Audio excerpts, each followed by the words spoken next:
पिछले सप्ताह मैंने ब्रेड की एक बहुत ही मज़ेदार सी स्वीट्स रेसिपी दी थी आप सभी को, जिसे आप सबने बहुत पसंद किया था और प्यार भी बहुत दिया था। तो आज उसी बचे हुए ब्रेड के कॉर्नर से बनाने वाली हूँ एक सुपर हेल्दी और टेस्टी सी मिठाई, जो किसी भी मिल्क केक से कम नहीं होगी और खाने में इतनी स्वादिष्ट होगी कि आप जान ही नहीं पाएंगे कि ये मिल्क केक है या फिर कुछ और। तो चलिए इसे हम 2 से 3 इंग्रेडिएंट्स में बनाकर तैयार करेंगे, बिना मिल्क पाउडर, बिना खोए और बिना कोई ज़्यादा झंझट के। तो सबसे पहले मैंने यहाँ पर ब्रेड के कॉर्नर ले लिए हैं और इनको मैंने फ्रिज में रख दिया था, तो 2 से 3 दिन लगभग हो गए हैं इसे रखे हुए। तो यहाँ पर जो ब्रेड के कॉर्नर है ना, उनको हम मिक्सी जार में ऐड करेंगे और इन्हें हमें किसी भी तरह से रोस्ट करने की या भूनने की ज़रूरत नहीं है। आप इसे अच्छे से मिक्सी जार में डालिए और इसके क्रम्स बना लीजिए। इसे क्रम्स बनाना बहुत ही आसान है और आप इस क्रम्स को बहुत सारी रेसिपीज़ में यूज़ कर सकते हो, जैसे ब्रेड पकौड़ा हो गया या फिर किसी भी स्नैक्स के ऊपर आप इसे लगा के फ्राई कर सकते हो, बहुत ज़्यादा टेस्टी लगते हैं। तो चलिए हम आज इसकी मिठाई बना रहे हैं, तो इसीलिए आज हम सिर्फ मिठाई ही बनाएंगे। तो मैंने यहाँ पर एक बड़ी साइज़ की कढ़ाई चढ़ा दी है और ये स्टील की कढ़ाई है। इसमें डाल दिया है 2 चम्मच देसी घी, साथ में यहाँ पर जो ब्रेड क्रम्स बनाए हैं हमने वो ऐड कर दिए हैं। तो लगभग ये जो ब्रेड क्रम्स है ना, लगभग 1.5 कप के बराबर होंगे। आप कोई भी कप से मेज़र कर सकते हैं या फिर आप अंदाजे से भी बना सकते हो। मैं सारी चीज़ें अंदाजे से ही डालती हूँ, कोई परफेक्ट माप नहीं बता रही हूँ यहाँ आपको। अब जो ब्रेड क्रम्स है ना, वो पूरी तरह से देखिए कलर चेंज हो गया है। 2 से 3 मिनट ही आपको इसे रोस्ट करना है इस तरह से, तो इसका पूरी तरह से कलर चेंज हो जाएगा। उसके बाद ही हम यहाँ पर दूध ऐड करेंगे। दूध अपनी क्वांटिटी के हिसाब से आप डाल सकते हो, 1 कप दूध भी आप यहाँ ऐड कर सकते हो। मैंने यहाँ पर 2 कटोरी दूध इसलिए डाला है क्योंकि ये मलाई निकला हुआ दूध है और उबला हुआ दूध है। आप यहाँ पर अगर फुल फैट दूध डाल रहे हैं तो 1 कप दूध ही चल जाएगा।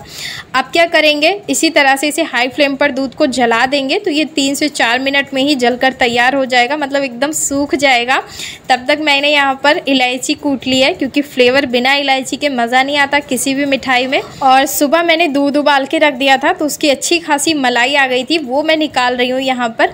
अगर आपके पास ये मलाई नहीं है तो आप मिल्क पाउडर का यूज़ कर सकते हो या फिर आप खोया भी डाल सकते हो इसमें। अगर आपके पास मलाई है तो आप ज़रूर डालिएगा, बहुत ही बढ़िया टेस्ट आएगा इससे।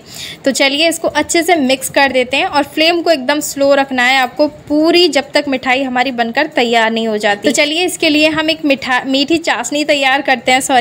तो मैंने चाशनी बनाने के लिए 1 कप चीनी ले लिया है और इसमें सिर्फ 1 चम्मच पानी डाला है और इसको इसी तरह से हमें पिघलाना है बिना पानी के।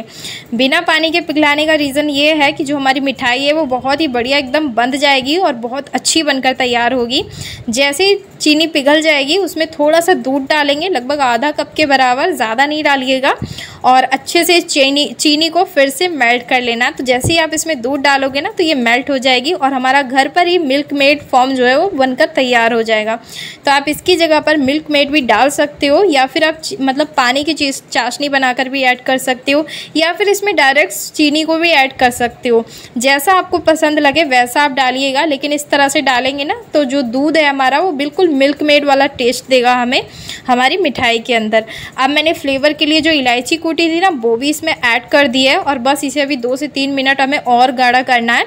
अब यहाँ पर फ्लेम को आप चाहो तो हाई कर सकते हो ताकि ये जल्दी से जल जाए, लेकिन आप स्लो फ्लेम पर ही इसी तरह से पकाओगे ना तो इसमें बहुत ही बढ़िया मतलब सौंधी सौंधी खुशबू आ जाएगी। थोड़ी सी ड्राई फ्रूट भी यहाँ पर मैं कट करके रख लेती हूँ, बाद में हमें ज़रूरत पड़ेगी, और आप इसमें ड्राई फ्रूट भी ऐड कर सकते हो, लेकिन मेरा बेटा नहीं खाता है इसीलिए मैं ड्राई फ्रूट नहीं डालती हूँ किसी भी मिठाई में, ऊपर से सिर्फ गार्निश करती हूँ। तो अब क्या करेंगे, जो मिठाई है वो पूरी तरह से तैयार है। अब मैं यहाँ पर थोड़ा सा घी ऐड कर रही हूँ, देसी घी, जो पूरी तरह से ऑप्शनल है, लेकिन आप डालोगे ना तो जो आपकी मिठाई है वो शाइन करेगी और टेस्ट भी बहुत अच्छा आएगा। तो यहाँ पर हमारा मिल्क केक हो रहा है एकदम तैयार, और आप इस मिल्क केक को ना ऐसे गरम गरम भी खा सकते हो या फिर फ्रिज में रखकर ठंडा करके भी खा सकते हो, लेकिन हम इसे जमाएंगे क्योंकि हमें इसे शेप देनी है।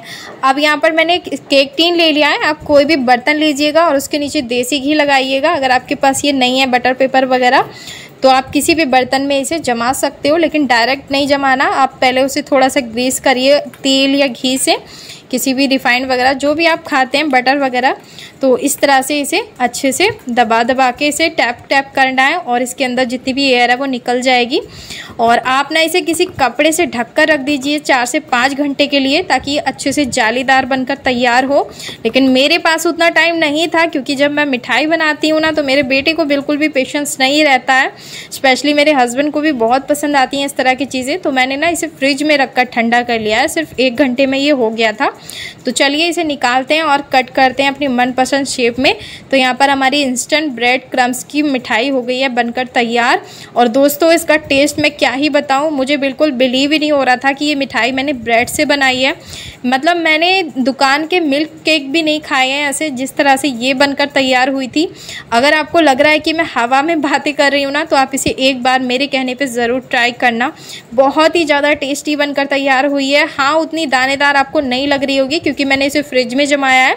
आप इसे अगर बिना फ्रिज के ठंडा करेंगे तो ये एकदम दानेदार बनेगी और खाने में तो इतनी स्वादिष्ट है कि कोई भी इसे नहीं कहेगा कि हमने इसके अंदर खोया नहीं डाला है, क्योंकि इसमें खोए का टेस्ट और जो इलायची हमने डाली है उसका टेस्ट बहुत ही बढ़िया आ रहा है। तो आप इसके अंदर ड्राई फ्रूट भी डाल सकते हो और अंदर से बहुत ही बढ़िया है, हमारी जालीदार मिठाई है।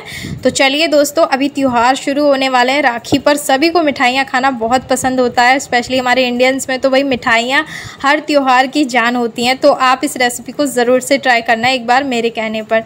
मैं मिलूँगी और मज़ेदार रेसिपी लेकर, और अपना ध्यान रखिए, खुश रहिए, मस्त रहिए। और मेरे बेटे को तो ये मिठाई इतनी पसंद आई है, स्पेशली मेरे हस्बैंड को तो बहुत ही ज़्यादा। और हम लोगों ने सुबह से शाम तक ये मिठाई सारी सवा चट कर दी थी।